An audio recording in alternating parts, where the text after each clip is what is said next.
Welcome back to the Deep Dive. Today we're shifting gears, moving from observation knowing where you stand into the action phase.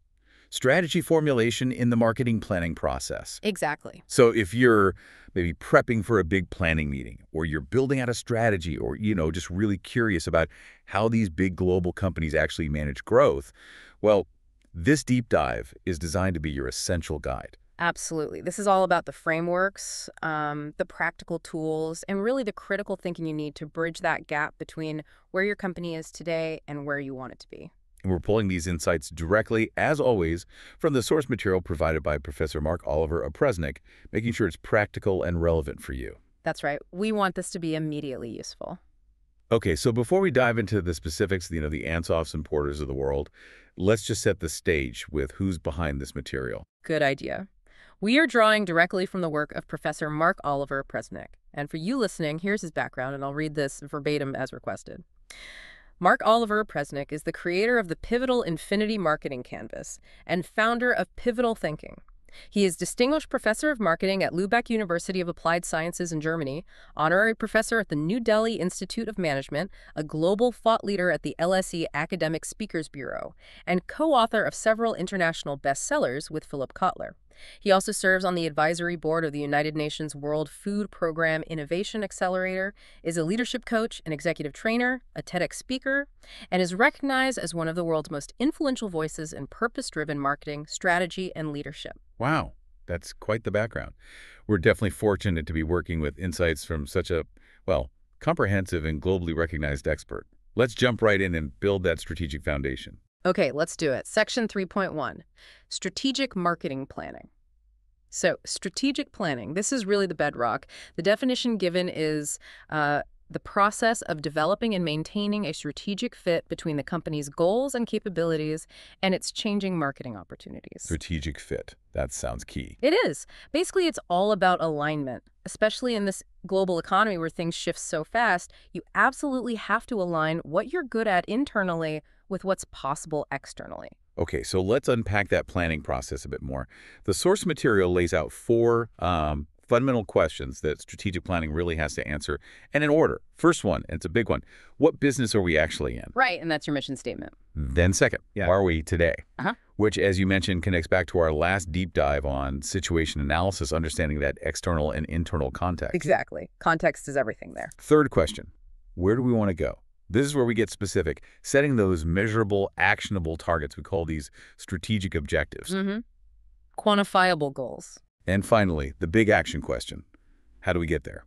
And that step, that's really the core of what we're covering today, isn't it? It is. That involves figuring out the size of the challenge, estimating the planning gap, then searching for ways to close it using those well-known frameworks, and finally being really rigorous about evaluating the options and picking the best path forward. Okay, let's start at the beginning then, with the mission.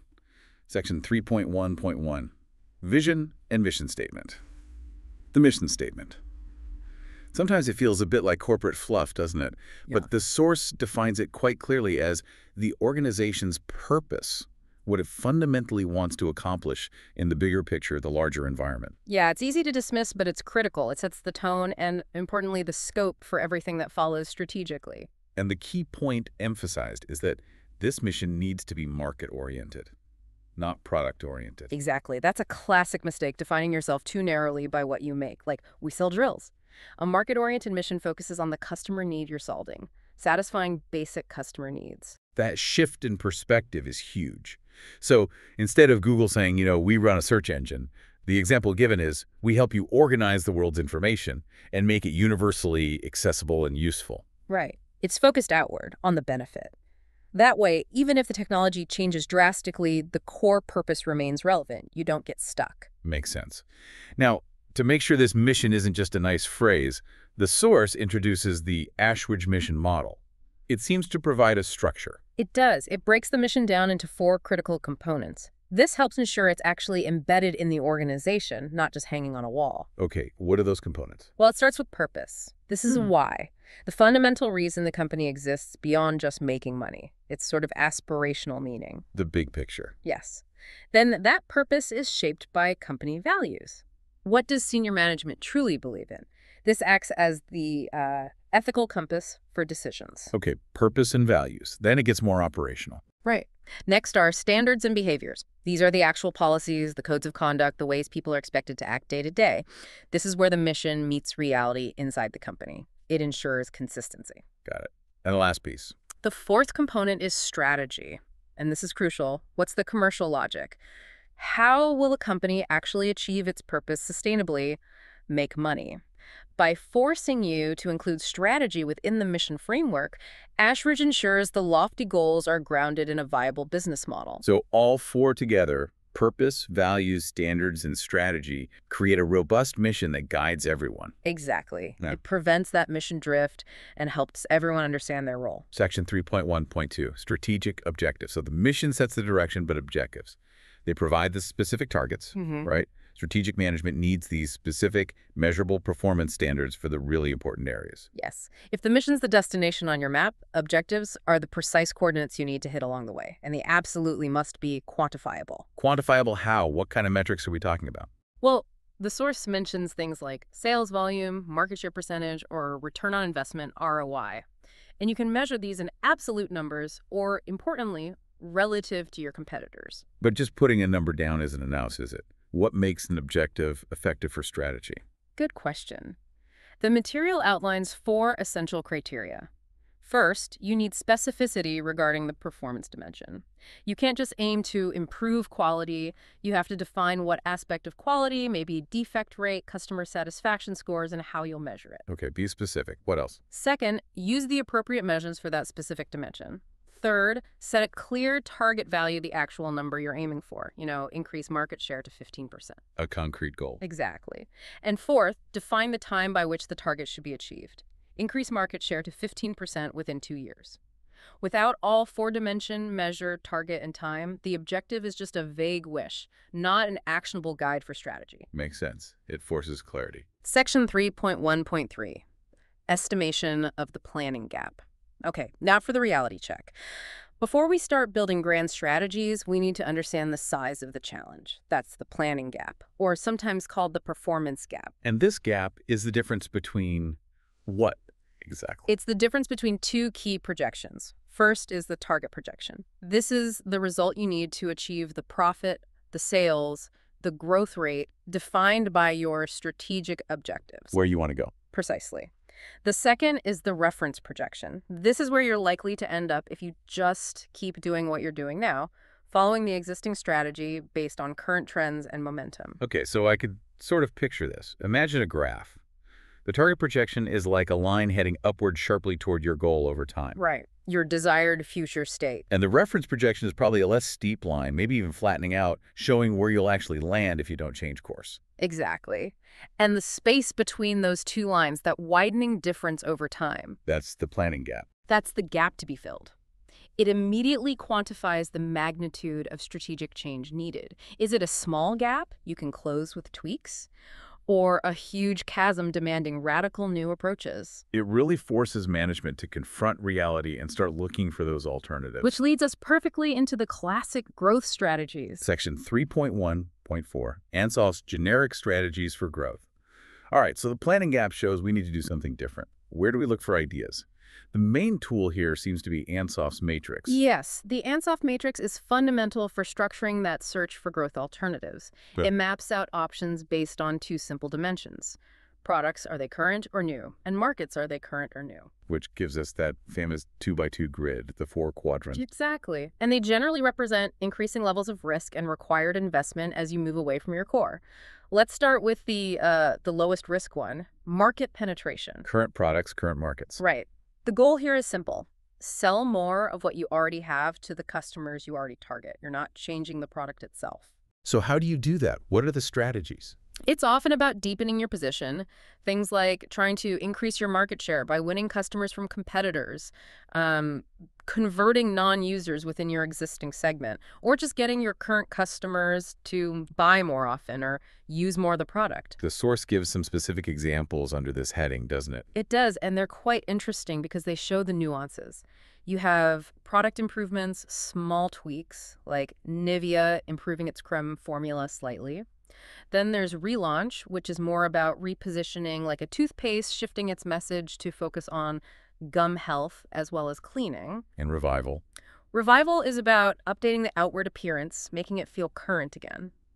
The personal example with the red band is classic revitalizing a well-known brand visually. These are all tactical moves within that known space. Okay, so that's market penetration. What's the next quadrant? Next up is product development. This is where you offer new products, but to your current markets. You're leveraging the customer relationships you already have. But you need something new to sell them. Exactly. This usually requires significant R&D or innovation. The Salomon example is great here. They were known for ski bindings. They developed skis and boots to sell to their existing winter sports customers. Leveraging their brand and market knowledge. Precisely. But the source also mentions the flip side here, product elimination. Like Puma dropping its tennis rackets when the Boris Becker license ended. They decided not to develop a new product for that segment. So strategic options include innovation, extending the product line, or replacing an old product. Got it. Third strategy. Market development. This time, it's current products finding new markets. The product stays basically the same, but you're looking for new customer segments. The source calls this target group innovation. Like taking an existing product and finding a new audience for it. Exactly. The Barber example is perfect. Their rugged rainwear was for farming and outdoor work. Market development meant finding new uses, marketing that same coat to people for sports and leisure activities. So the strategic options are finding new uses or entering totally new segments, maybe geographically or demographically. Right. And again, there's an opposite, target group elimination, where maybe a wholesaler stops serving certain small retailers to focus its efforts. Okay, that leaves the final quadrant, which sounds like the biggest leap. It usually is. Diversification. This means new products for new markets. You're starting or buying businesses completely outside your current scope. Classical diversification. Like the BMW mountain bikes example. That's pretty far from cars. Very. It requires totally new capabilities, new supply chains, maybe even a new brand identity. It's a major strategic commitment, usually only justified if that planning gap is really significant. The opposite here is reduction, like a brewery selling off its standard lagers to focus only on niche craft beers. And it's important to note, the source connects Ansoff directly to something called program policy. Yes, that's the overarching decision about which products and product variants a company should offer in its portfolio. Your choices on Ansoff penetration, development, etc. directly inform whether you should be differentiating products, modifying them, standardizing, innovating, or eliminating them. It dictates the breadth of your product mix. So Ansoff tells you where to play. What about how to win? That sounds like Porter. Exactly. Let's move to Porter, section 3.1.5, Porter's generic strategies. Right, so if Ansoff helps identify the growth direction, Michael Porter's framework is all about defining how you'll compete in that chosen space. His generic strategies look at two dimensions. Your business scope, are you targeting broadly across the industry or focusing on a narrow niche? And your distinctive advantage, are you competing primarily on low cost or through uniqueness? Okay, combining those gives us the core competitive approaches. Let's start with the broad scope ones. First, overall cost leadership. This strategy is about achieving the absolute lowest production and distribution costs across the entire industry. The goal is simple: undercut competitors on price to win massive market share. Sounds tough to maintain. What does it require? It requires relentless efficiency. Building the most efficient scale facilities, maximizing the benefits of the experience curve through high market share, tight cost controls everywhere. But the real key for long-term success, Porter argues, is creating barriers that stop competitors from matching your low costs. Like proprietary technology or exclusive supplier deals. Could be. Or just superior process management that's hard to replicate. In today's world, it often comes down to exceptional supply chain mastery. Okay, so cost leadership is one broad strategy. What's the other? Differentiation. Still targeting a broad market, but here the goal is to create a product line or marketing program that's perceived as unique across the industry. Unique how? Design, brand image, service, features. Any of those, or a combination, as long as customers perceive it as distinct and valuable. If you achieve genuine differentiation, you can often command premium prices because you're not competing solely on cost. Which should lead to better returns. Think Apple, maybe. Potentially, yes. High-end brands often pursue differentiation. It's very effective for defending your market position against rivals. Okay, so those are the broad strategies. What about when the scope is narrow? Then we get the focus strategies. First is cost focus. Here, you apply that low-cost advantage, but only within a specific narrow target market segment. So being the cheapest option for a very particular group of buyers. Exactly. This works well if the broad competitors are kind of ignoring the specific price-sensitive needs of that niche.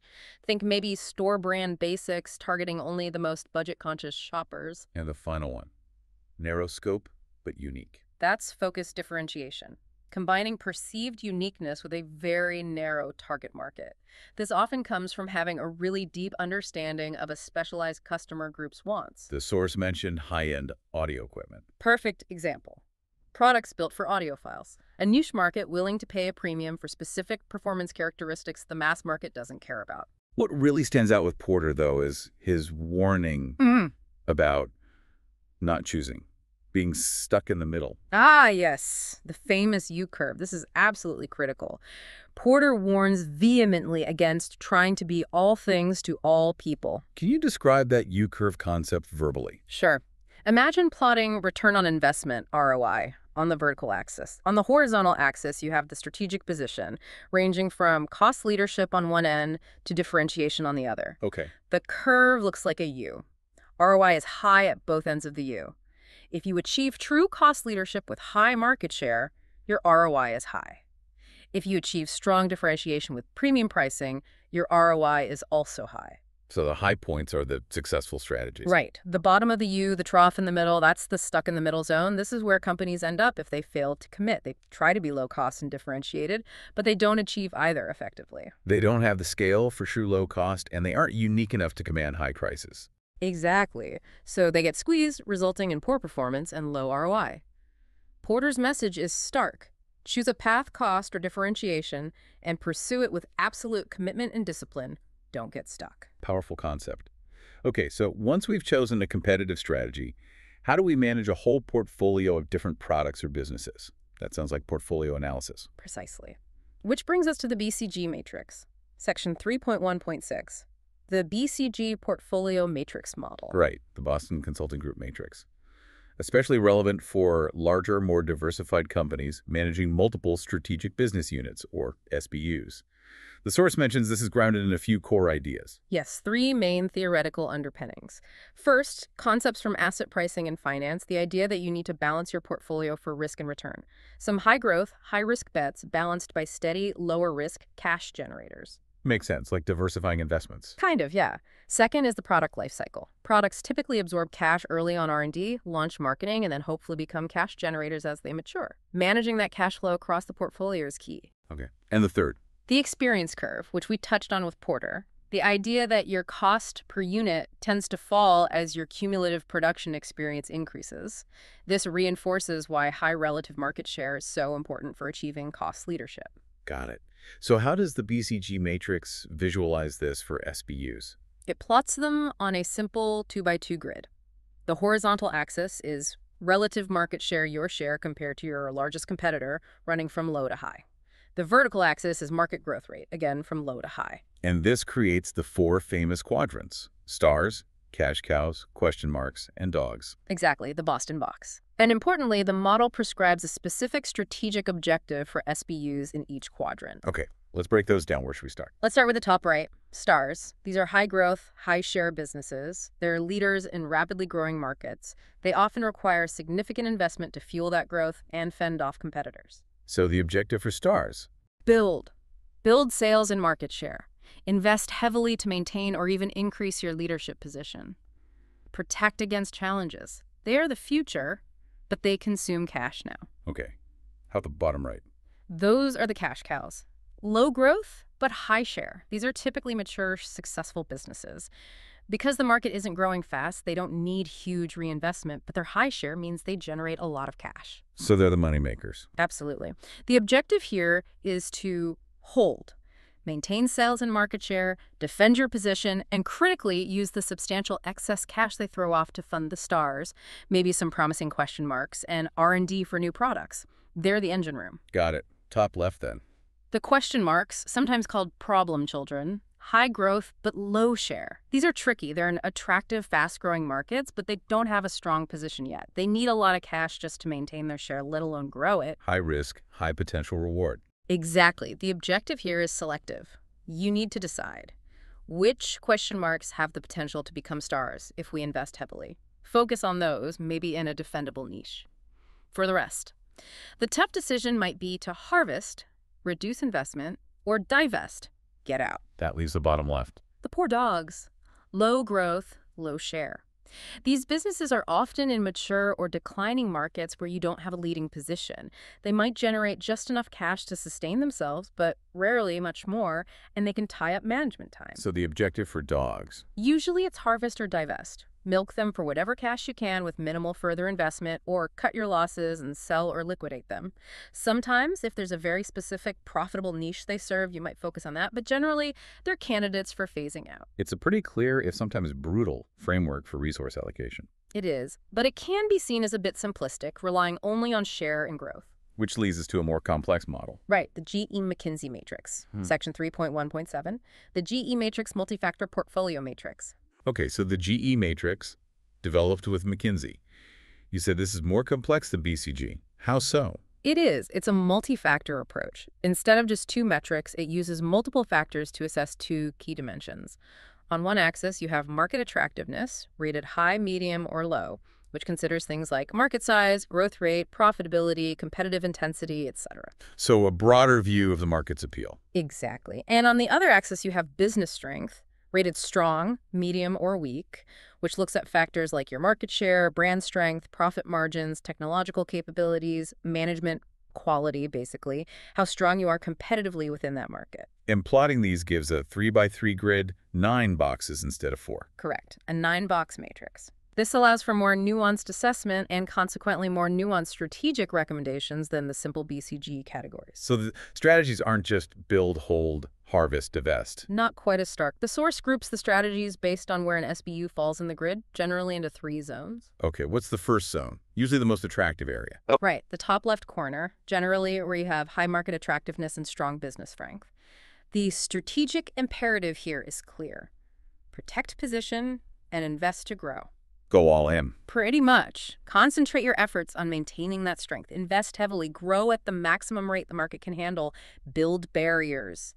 Defend your leadership. Makes sense. What about the middle ground, maybe the diagonal boxes? That zone often is for selectivity and manage for earnings. These are more judgment calls. Your position might be average or the market might be only moderately attractive.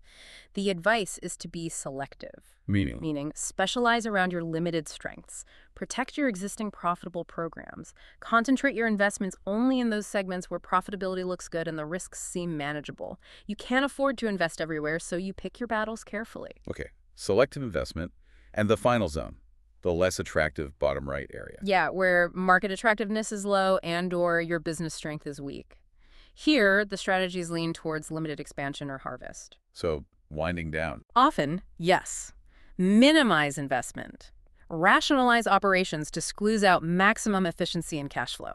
Or the recommendation might be outright divestment. Sell the business while you can still get some value for it, cut your fixed costs, and stop throwing good money after bad. So the GE matrix forces a much deeper, more qualitative assessment before deciding on investment levels. Absolutely. It's more complex to implement, requires more data and judgment, but it can provide a richer picture of the portfolio than BCG alone. Section 3.1.8. Other strategic marketing planning concepts. Beyond these classic portfolio and competitive strategy models, the source brings up a really interesting, more modern concept, blue ocean strategy. This one seems to challenge a core assumption of Porter. It absolutely does. Porter emphasizes the trade-off. You generally have to choose between low cost and differentiation. Blue ocean strategy argues you can and should aim for both simultaneously. What's the core idea? The core idea is to make the competition irrelevant by creating a leap in value not just for the company, but crucially for the buyer as well. It's about finding or creating uncontested market space. They use that metaphor of red oceans versus blue oceans. Right. Red oceans are the existing industries we know today. They're crowded, market boundaries are defined, competition is fierce, often turning the water bloody with rivalry. Companies fight over existing demand, and products tend to become commodities. Okay, that's the tough competitive reality. What's a blue ocean? Blue oceans represent unknown market space, industries not yet in existence. They're untainted by competition because the rules haven't been set yet. Here, demand is created rather than fought over. The key to creating a blue ocean is what they call value innovation. Value innovation, not just innovation, but value innovation. What does that mean? It means focusing innovation not just on new technology, but on what buyers truly value, and simultaneously looking for ways to strip out costs associated with factors the industry competes on, but customers don't value as much anymore. It's the simultaneous pursuit of differentiation and low cost. And there's a specific process for achieving this, the ERAC framework. Yes, ERAC provides a structured way to think about value innovation. It stands for Eliminate, Reduce, Increase, and Creation. Okay, walk us through those. Eliminate. Eliminate asks, which factors that our industry has long competed on should we get rid of entirely? Maybe customer needs have changed, or these factors add cost but little value now. Cut things out. Then reduce. Reduce asks, which factors should be reduced well below the industry standard? This targets areas where the industry might be overserving customers, adding complexity and cost that isn't fully appreciated or needed. So prune back the unnecessary, then increase. Increase asks the opposite. Which factors should be raised well above the industry standard? Where can we deliver exceptional value on the things customers care about most? Build up the key value drivers. And finally, creation. Creation asks, which factors should be created that the industry has never offered before? This is where you introduce entirely new sources of value, opening up that new market space. It's a systematic way to rethink the whole value proposition. The source gives examples. Yes, two really strong ones. First, The Body Shop. They eliminated things like complex cosmetic packaging and heavy advertising spend, dramatically reducing costs. Simultaneously, they created a focus on natural ingredients, ethical sourcing, simple packaging, and functional products, attracting a whole new customer segment interested in ethical consumption. So differentiation and lower cost. Exactly. The second famous example is Cirque du Soleil. They entered the struggling traditional circus industry. Which is definitely a red ocean. Totally. They eliminated costly elements like animal acts and star performers. They reduced the focus on traditional three-ring spectacle. By doing this, they lowered their cost structure significantly compared to traditional circuses. And what did they increase and create? They increased the sophistication of the venue and artistry. They created entirely new elements by blending circus skills with themes, narratives, high-end music like opera and rock, dance like ballet, and sophisticated lighting and staging typically found in theater. Targeting a different audience entirely. Precisely. They created a new market of adults and corporate clients willing to pay premium theater-like prices for a unique entertainment experience, effectively making traditional circus competition irrelevant to them. That's blue ocean strategy in action. Fascinating. It really turns traditional competitive thinking on its head. Section 3.1.9, Strategy, Evaluation, and Selection. Okay, so we've explored various ways to generate potential strategies, Ansoff, Porter, maybe blue ocean thinking. But before we commit potentially huge resources, we need to rigorously evaluate these options. We can't just pick one that feels good. Right. There needs to be a due diligence process. The source lists 7 criteria for evaluating a strategy before selecting it. What's the first one? First is suitability. Does this strategy actually leverage our core strengths to create a sustainable competitive advantage? Does it fit our mission and the external environment? Is it addressing the key strategic issues we identified? Okay, is it fit? Second, validity. Are the assumptions underpinning the strategy realistic? Assumptions about market growth, competitor reactions, our own capabilities, cost projections. Are they sound, or are we engaging in wishful thinking? Good point. Assumptions can kill a strategy. Third, feasibility. This is a huge one. Do we actually have the resources, the money, the skills, the technology, the management capacity, the organizational commitment to actually implement this strategy effectively, especially on a global scale? A great strategy on paper is useless if you can't execute it. the practical reality check. Number 4. Internal consistency. Does the strategy hang together? Are the different parts compatible? Is marketing aligned with operations? Is finance supporting the necessary investments? Or are different parts of the plan pulling in opposite directions? Need everyone rowing the same way. 5th criterion. Vulnerability. What are the risks? What could go wrong? How sensitive is the strategy to external shocks or changes in assumptions?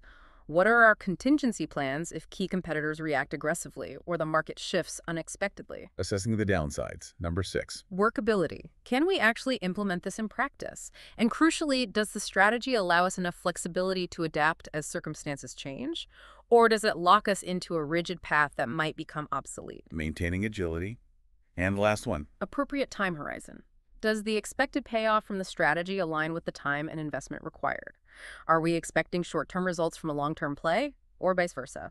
Setting realistic expectations for the timeline is critical. So suitability, validity, feasibility, consistency, vulnerability, workability, and time horizon. Only after a strategy passes these tests should it be selected? Exactly. It's a crucial filtering process before moving into implementation. Section 3.2. Market segmentation, targeting, and positioning. Okay, so we've formulated and evaluated our high-level strategy.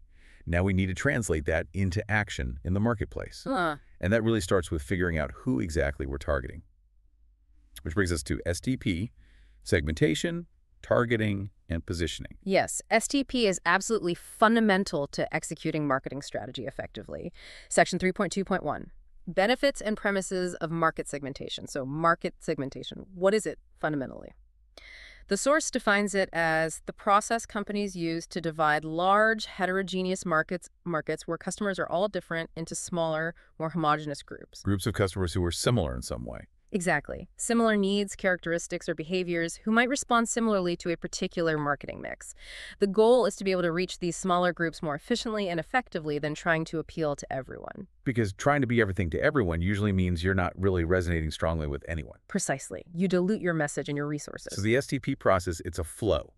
Segment the market, target specific segments, and then position your offering for those targets. That's the flow. Divide the market, choose your targets, and then craft your specific value proposition and marketing mix for them. And the benefits of doing this properly. The source highlights 3 main advantages. First, much better target market selection. You focus your efforts where they have the highest potential payoff. Second, it allows for a tailored marketing mix product, price, promotion, place that truly resonates with the specific needs and preferences of that segment. More relevant marketing. Yes. And third, it enables effective differentiation. By focusing on a specific segment, you can create a unique position relative to competitors who might be taking a broader, less focused approach. But not just any grouping of customers makes for a useful segment, right? There are criteria for effective segmentation. Absolutely. The segments you identify need to meet several key tests to be strategically useful. First, measurability. Meaning you can actually identify and measure the size, the purchasing power, the key characteristics of the people in that segment. Exactly. If you can't measure it, you can't manage it or know if you're succeeding. Second, profitability. Is the segment big enough, or does it have enough spending power to be worth the effort of targeting specifically? Right. Is it substantial enough to justify developing a tailored marketing mix? And the source makes a specific point here about international marketing. The costs of segmenting and adapting marketing mixes across different countries can be very high. So the segment needs to be profitable after accounting for those potentially higher costs. Sometimes hypersegmentation just isn't financially viable globally. Good point. What's the third criterion? Actionability. This is about whether you can actually reach and serve the segment effectively. Can your sales force access them? Can you develop communications that resonate? Can you deliver the product or service they need? If you identify a segment but have no practical way to target them, it's not an actionable segment. So measurable, profitable, and actionable. Those are the key requirements. Yes. Without those, segmentation remains a theoretical exercise. Section 3.2.2. The segmentation, targeting, and positioning approach. Okay, let's walk through that STP flow visually, as described in the source. It starts with the overall market, right? Seeing all the individual customers. Yes. It starts with the disaggregated market, understanding that individual customers are unique. Then, the segmentation step groups these individuals into the segmented market based on shared characteristics or needs. Creating those homogeneous groups we just talked about. Right. And finally, from those segments, you select the ones you're going to focus on. That's the target market. And for that specific target market, you design your tailored marketing mix strategy. Okay, so how do we actually do the segmentation part? What are the common bases for dividing up consumer markets? The source lists 4 major categories. It does. The first is geographic segmentation. This is pretty straightforward, dividing the market based on location, things like nations, regions, states, cities, or even population density like urban versus rural. Simple enough. What's next? Demographic segmentation. This is probably the most common approach because these variables are often easy to measure and tend to correlate with buying behavior. We're talking about age, gender, family size, family life cycle stage, income, occupation, education, religion, ethnicity, nationality. Lots of options there. The source elaborates on a few. Yes, it specifically mentions age and life cycle segmentation. Think about how financial services market different products to young singles versus families versus retirees. Gender segmentation is obviously huge in areas like clothing, cosmetics, toiletries, and income segmentation targeting affluent consumers with luxury goods versus budget-conscious consumers with value offerings. Okay, geographic and demographic. What's the third base? Psychographic segmentation. This gets a bit deeper, moving beyond observable characteristics to consumers' inner qualities. It divides buyers based on things like social class, lifestyle, or personality traits. So it's less about who they are and more about how they live and think. Exactly. The source mentions quite complex maps of social segments used in some markets, identifying groups like, say, upper liberals, traditional blue-collar, hedonists, or postmoderns. Understanding these underlying values and lifestyles is really key for effective branding, especially for lifestyle products. Sounds more complex to measure, though. It definitely can be. And the fourth base is behavioral segmentation. This groups buyers based on their actual knowledge of, attitude towards, use of, or response to a product. It's about their interaction with the product category. What kind of behavioral variables are we talking about? Several types. Occasions, when do they get the idea to buy or actually make the purchase? Think about marketing for holidays or specific events. Benefits sought, what core benefit are they looking for? Performance, convenience, low price, status. Why they buy? Right. Then there's user status. Are they non-users, ex-users, potential users, first-time users, or regular users? Usage rate. Are they light, medium, or heavy users of the product?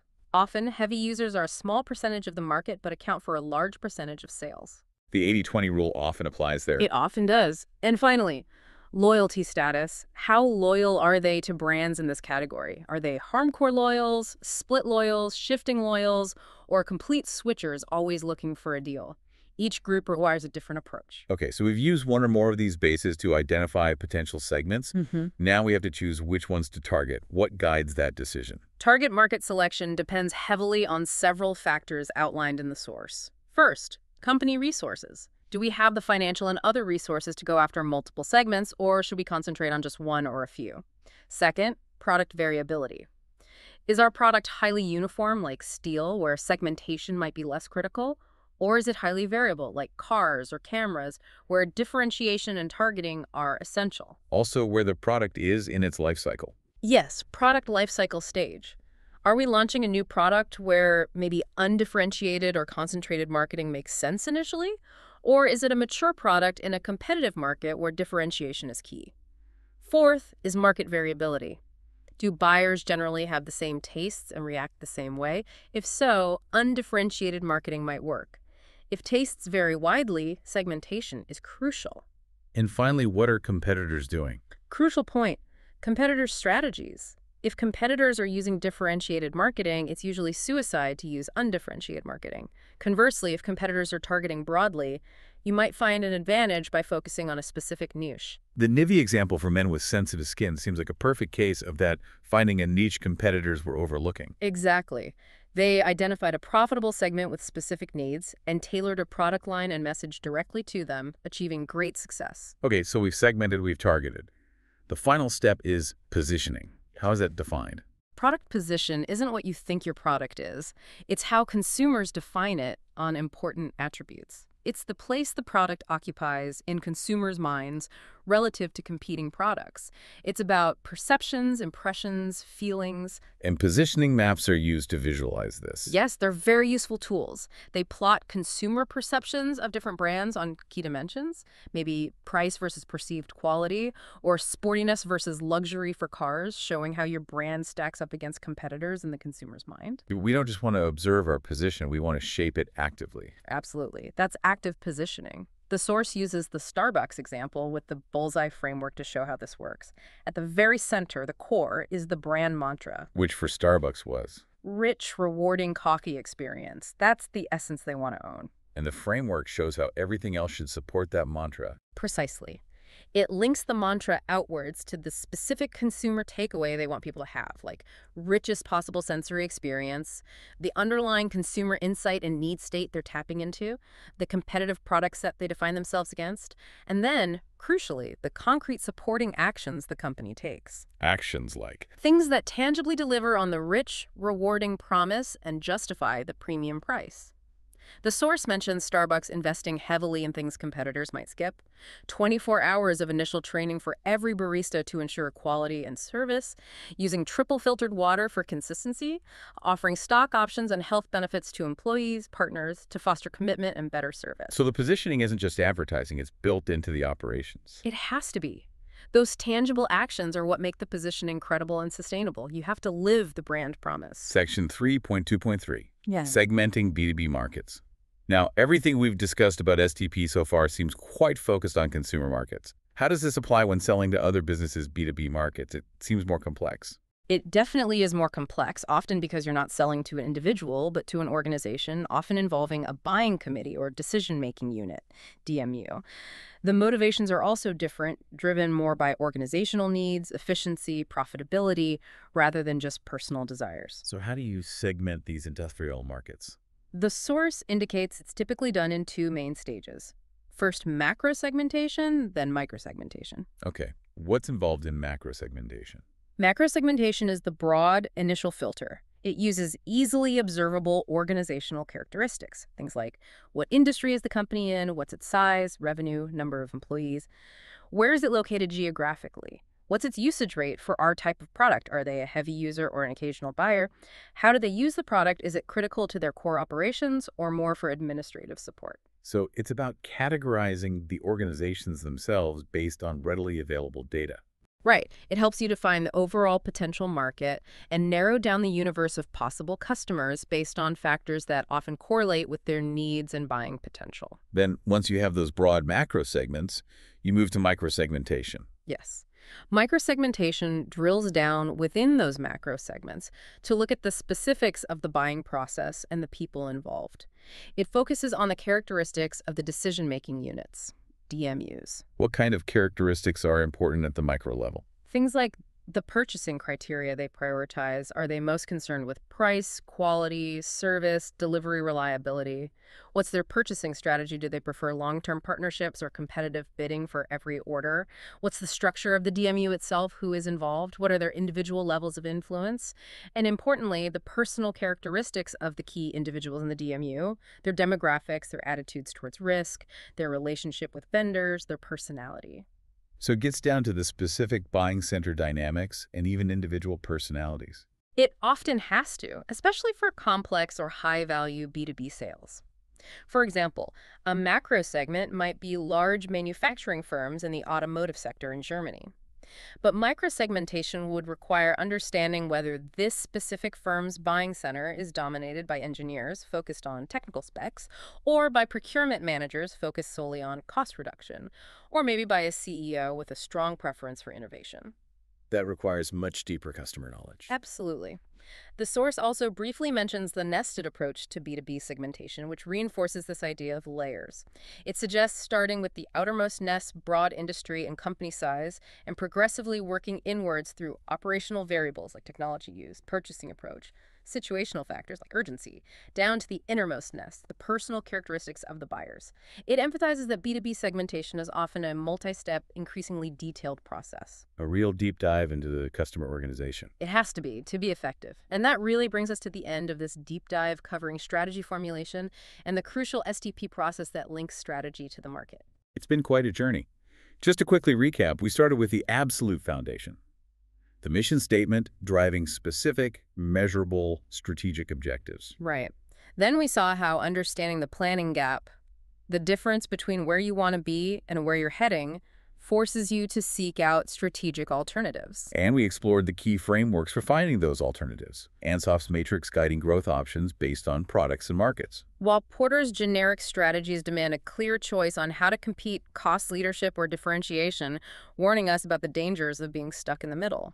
Then we looked at portfolio models like the BCG matrix and the more complex GE McKinsey matrix.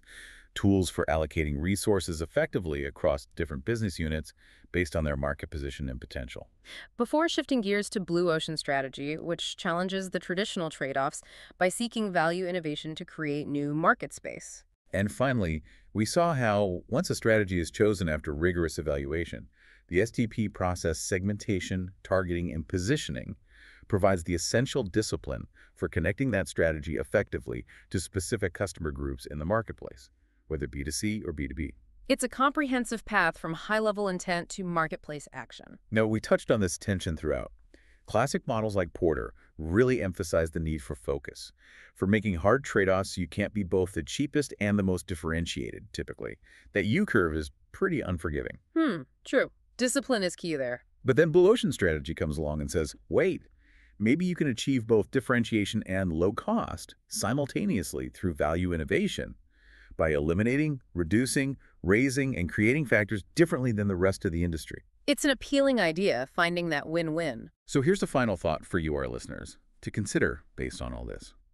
How often, in your own experience or in the markets you observe, is that Blue Ocean, have your cake and eat it too scenario truly achievable and sustainable? When does the relentless discipline of focus and trade-offs, as Porter demands, become the necessary path for survival, versus when can you genuinely innovate your way out of the competitive fray altogether? That's a great question. The answer probably varies hugely by industry and context, something to definitely mull over. Indeed. And thinking about making strategy happen leads us perfectly into our next deep dive. We'll be moving from formulation into execution. That's right. Next time, we'll get into implementation, the marketing programs, the budgets, the controls, and the metrics, all the critical steps needed to bring the strategy to life and measure its success. You can have the best strategy in the world, but if you can't execute. It's just a document, so be sure to join us for that. And if you found this deep dive valuable and want more in-depth content based on the source material we use, we absolutely encourage you to subscribe to the YouTube channel of Professor Marc Opresnik. Thank you for joining us on the Deep Dive.